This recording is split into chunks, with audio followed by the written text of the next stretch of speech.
चलिए अब देखते हैं मेथड्स ऑफ चार्जिंग कि एक बॉडी को हम कितने मेथड से चार्ज कर सकते हैं।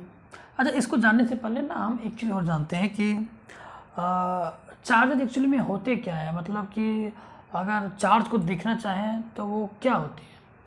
तो हमने ना केमिस्ट्री में और क्लास 10th 9th में ये चीज़ पढ़ा है कि जो एटम होता है, एटम का मॉडल जो होता है वो ऐसा होता है कि बीच में न्यूक्लियस होता है, जहाँ पे पॉजिटिव चार्ज होते हैं, प्रोटॉन्स होते हैं, न्यूट्रॉन्स होते हैं, और बाहर वाले जो होते हैं, बाहर में जो घूम रहे होते हैं वो इलेक्ट्रॉन होते हैं। ऐसे ये हमने केमिस्ट्री में पढ़ा है, 11th की केमिस्ट्री में और क्लास 10th में ऐसे होता है। जैसे ये हमारा एक न्यूक्लियस है, यहाँ पे पॉजिटिव चार्ज होते हैं, यानी यहाँ पे न्यूट्रॉन्स होते हैं और प्रोटॉन्स होते हैं, और इसके चारों तरफ जो है वो इलेक्ट्रॉन्स ऐसे ऑर्बिट्स में घूमते हैं। ये इलेक्ट्रॉन है, इलेक्ट्रॉन, ये इलेक्ट्रॉन। तो ये मॉडल होता है एटम का। ये एटम का मॉडल जो है वो टाइम के साथ ये मतलब चेंज होता गया। अलग अलग साइंटिस्ट अलग अलग बताएं इसके बारे में। इसका एक चैप्टर ये क्लास 12th में है और उसको मैं बताऊंगा अच्छा सा डिटेल में। अभी हम समझते हैं कि ये एक एटम का मॉडल है।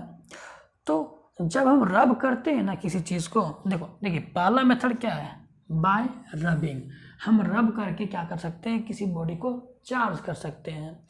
तो ये चौक को जब मैं रब करता हूँ तो इस चौक के अंदर में मिलियंस ऑफ एटम्स हैं, बहुत सारे एटम्स इसके अंदर हैं। तो जब मैं इसको रब करता हूँ तो ये इलेक्ट्रॉन जो इसके ये चौक के अंदर का जो इलेक्ट्रॉन है वो बोर्ड वाले इलेक्ट्रॉन के साथ क्लिंग कर जाते हैं, मतलब चिपक जाते हैं, और उसके बीच फ्रिक्शन होता है। तो होता क्या है, इतना तेज फ्रिक्शन होता है, ऐसे पूरे एक दूसरे को खींचते हैं। ये चौक वाला इलेक्ट्रॉन और बोर्ड वाला इलेक्ट्रॉन एक दूसरे को पूरा ऐसे खींचते हैं। तो होता क्या है कि बाय चांस ये बोर्ड, ये जो चौक का जो इलेक्ट्रॉन होता है वो निकल कर बोर्ड के साथ चिपक जाता है। तो इसमें क्या होता है, एक इलेक्ट्रॉन कम हो जाती है और इसमें क्या हुआ, एक चार्ज आ गया, मतलब एक पॉजिटिव चार्ज जनरेट हो गया। अब मान लीजिए ये इलेक्ट्रॉन एक निकल जाएगा यहाँ से, तो इसके अंदर क्या बचेगा, क्योंकि देखिए एक जो न्यूट्रल बॉडी होती है ना, न्यूट्रल बॉडी में पॉजिटिव चार्ज की संख्या और नेगेटिव चार्ज की संख्या दोनों सेम होता है। देखिए एक न्यूट्रल बॉडी है, न्यूट्रल बॉडी पॉजिटिव चार्ज बराबर नेगेटिव चार्ज। देखिए एक न्यूट्रल बॉडी जो होती है उसमें किसी भी तरह का चार्ज नहीं होता। जैसे मान लीजिए मैं एक चीज़ दिखाता हूँ आपको, ये हमारा बॉक्स है, ये एक अभी न्यूट्रल बॉडी है। क्यों? क्योंकि इसमें जो पॉजिटिव चार्ज की संख्या और नेगेटिव चार्ज की संख्या दोनों बराबर है। एक न्यूट्रल बॉडी में यही होता है कि पॉजिटिव और नेगेटिव चार्ज की संख्या दोनों बराबर होती है, इसलिए वो न्यूट्रल हो जाते हैं, दोनों मिला के वो जीरो हो जाते हैं। ठीक, ये न्यूट्रल बॉडी होता है। लेकिन जब किसी बॉडी से इसके ऊपर रब करते हैं तो बाय चांस दोनों में से किसी में से एक का इलेक्ट्रॉन जो है वो ट्रांसफर हो जाता है दूसरे में। मान लीजिए कि इस चौक को मैं इस पर रब कर रहा हूँ और इस चौक का जो इलेक्ट्रॉन है इस पे चला गया, तो ये पहले न्यूट्रल था, ये भी न्यूट्रल था, तो एक इलेक्ट्रॉन निकल के इसमें चला गया। ये प्रोटॉन तो नहीं जा सकता ना, पॉजिटिव चार्ज बीच में वो हैवी पैक्ड रहते हैं न्यूक्लियर फोर्स के कारण, तो वो नहीं जा सकते हैं। इलेक्ट्रॉन ही जा सकता है एक बॉडी से दूसरी बॉडी में। तो मान लीजिए कि इस चौक का जो इलेक्ट्रॉन है वो इस पे चला गया, तो इस पे क्या हो गया, ज़्यादा पॉजिटिव चार्ज हो गया, और इस पे क्या हो गया, नेगेटिव चार्ज ज़्यादा हो गया। मान लीजिए कि इसके अंदर 50 पॉजिटिव चार्ज थे और 50 नेगेटिव चार्ज थे इस बॉक्स के अंदर। सेम इसी तरह इस चौक के अंदर 50 पॉजिटिव चार्ज थे और 50 नेगेटिव चार्ज थे। ठीक है, चौक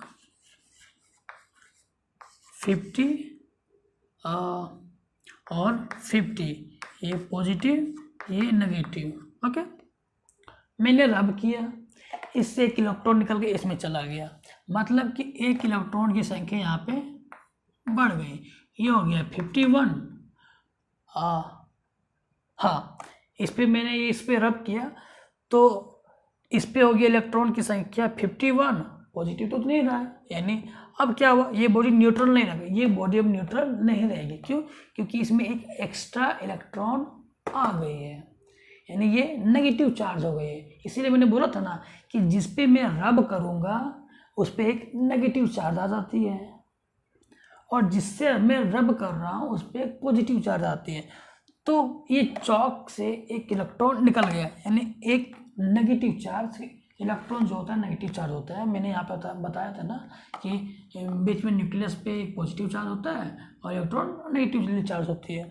तो यहाँ पे एक कम हो गया, तो यहाँ कितने बचे 49 और पॉजिटिव चार्ज 50। इसका मतलब कि इस चौक के पास 50 चार्ज हो गए पॉजिटिव के और 49 हो गए नेगेटिव के, यानी ज़्यादा कौन हो गया, पॉजिटिव वाला। तो ये पॉजिटिव चार्ज हो जाती है क्योंकि मैंने इसको रब किया। इस पे क्या हुआ, 50 थे पॉजिटिव, 50 थे नेगेटिव पहले जब न्यूट्रल था। इस पे मैंने रब किया तो इसका इलेक्ट्रॉन इस पे चला गया, तो इस पे इलेक्ट्रॉन की संख्या कितनी हो गई 51, और अब इसमें पॉजिटिव चार्ज कितना रहा 50 जो पहले था। इसका मतलब कि ये नेगेटिवली चार्ज हो गई बॉडी। ये देखिए नेगेटिव की संख्या बढ़ गई है, यहाँ पे नेगेटिव की संख्या कम हो गई है, यहाँ पे पॉजिटिव की संख्या बढ़ गई है, सॉरी कम वही है जितनी थी, और यहाँ पे बढ़ गई क्योंकि ये 49 हुआ तो ये एक बढ़ गया, तो ये पॉजिटिव चार्ज है। तो इस तरह से हम बॉडी को क्या करते हैं, चार्ज करते हैं। और चार्जिंग में क्या होता है, इलेक्ट्रॉन जो है वो ट्रांसफ़र होती है एक बॉडी से दूसरी बॉडी में। अब आपको समझ में आ रहा है कि चार्जिंग होती क्या है, इलेक्ट्रॉन के ट्रांसफ़र के कारण। और हाँ, सिर्फ इलेक्ट्रॉन के कारण नहीं होता है, अगर हम एक प्रोटॉन को भी दौड़ाएं किसी तरह करके, न्यूक्लियस से तोड़ के दौड़ाएं, तो वो भी क्या होता है, एक चार्जेस होते हैं, उसको भी बोलते हैं। ठीक है, तो ये हुआ कैसे चार्ज होती है बॉडी। मेथड्स ऑफ चार्जिंग में पहला हम लोग जाने थे रबिंग।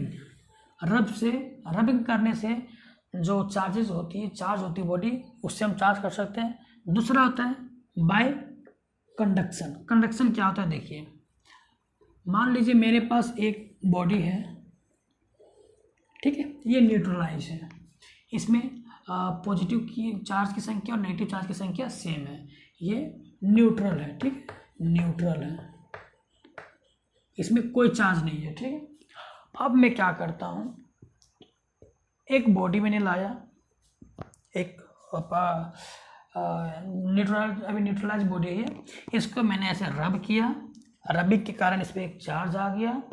अब इस बॉडी को मैं ले जाके इस बॉडी से टच करता हूँ, इसको ऐसे समझिए, ये बॉक्स ऐसे, ये एक न्यूट्रल बॉडी है, ओके, और ये भी न्यूट्रल है। मैंने इसको चार्ज नहीं किया है, मैंने इसको चार्ज किया, इसके अंदर चार्ज आया। अब मैंने क्या किया, ये बॉडी चार्ज है, ये बॉडी चार्ज नहीं है, अब मैं इसको ले जाके इस पर टच कर दिया, तो अब क्या होगा, ये जो बॉडी चार्ज थी अब ये इस पर चार्ज ट्रांसफ़र कर देगा। यानी अगर इस पर मान लीजिए 51 इलेक्ट्रॉन्स थे, या फिर ये मैंने रब किया था ना, तो इस पर पॉजिटिव की संख्या ज़्यादा होगी, यानी इसमें मान लीजिए 50 प्रोटॉन्स थे, तो एक प्रोटॉन इसमें चला जाएगा और इसको भी चार्ज कर देगा, क्योंकि इसमें पॉजिटिव की संख्या क्या हो जा रही है, बढ़ जा रही है। तो एक बॉडी जो चार्ज है दूसरे न्यूट्रल बॉडी के साथ टच में लाते हैं, तो वो दूसरे बॉडी को भी क्या करता है, चार्ज कर देता है। जैसे ज़ॉम्बी के केस में, ज़ॉम्बी वाला मूवी देखे होंगे, तो ज़ॉम्बी मूवीज में क्या होता है, इसी तरह कि एक किसी तरह ज़ॉम्बी बनता है, वो दूसरे को ज़ॉम्बी मतलब उसको भी ज़ॉम्बी बना देता है, और वो 2 4 को बना देता है, 4 आगे 8 को बना देते हैं, इसी तरह बनते चला जाता है। इसी तरह क्या होता है इसमें कि अगर मैंने एक बॉडी को चार्ज किया और दूसरे न्यूट्रल बॉडी के साथ टच किया, तो वो भी बॉडी चार्ज हो जाती है। अब इस बॉडी को तीसरे न्यूट्रल बॉडी के साथ हम टच करेंगे, तो तीसरी न्यूट्रल बॉडी जो होगी वो भी चार्ज हो जाएगी। तो ये होता है बाय कंडक्शन के जरिए, ओके, अब हम लोग समझते हैं third, induction. By induction, induction के जरिए हम कैसे कर सकते हैं। देखिए, इंडक्शन का मतलब होता है बिना टच किए। मान लीजिए इसी तरह मेरे पास ये न्यूट्रल बॉडी है, ठीक है, ये भी न्यूट्रल बॉडी है, मैंने इसको रबिंग करके चार्ज किया, चाहे कंडक्शन से चार्ज किया, चाहे जो मेथड्स, ये दो मेथड्स में से मैंने किसी एक मेथड से इसको चार्ज किया, हमें सिर्फ चार्ज करना है, ये न्यूट्रल है। अब मैं क्या करता हूँ, इसको इसके नज़दीक ले जाता हूँ, तो क्या देखता हूँ, इसमें भी चार्ज आ गई, मतलब टच नहीं किया हूँ लेकिन फिर भी देखते हैं कि इसमें भी चार्ज आ गए। इसका मतलब कि बिना टच किए भी किसी न्यूट्रल बॉडी को हम चार्ज कर सकते हैं, और ऐसे मेथड को हम बोलते हैं इंडक्शन मेथड, जो बिना टच किए हम किसी बॉडी को चार्ज कर दें।